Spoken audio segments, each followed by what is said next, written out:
কোনো নারী পুরুষ যদি বিবাহের পূর্বে জেনা করে এবং পরবর্তীতে তারা যদি বিবাহ বন্ধনে আবদ্ধ হয়, তাহলে এতে ইসলামের বিধান কি?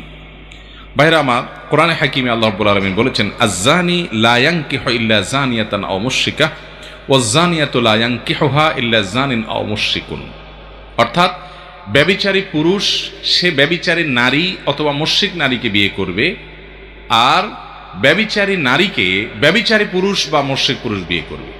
এই আয়াতের ব্যাখ্যা কি এ সম্পর্কে বেশিরভাগ মুফাসসিরদের মত হলো, এবং হাদিসের আলোকে যেটি বোঝা যায় তা হলো, যেখানে আল্লাহ তাআলা বিধান বলেন নাই, সংবাদ বলেছেন। অর্থাৎ সাধারণত যে জেনা করে, ব্যভিচার করে, বিবাহ বহির্ভূত রিলেশন করে, হারাম সম্পর্ক করে, যেটা আজকাল যুবকদের কাছে ডাল ভাতের মতো হয়ে গেছে, আল্লাহর ভয় পর্যন্ত নাই, এটা যে করে, সে যার সাথে এটা করে সে যদি এটাতে সম্মত থাকে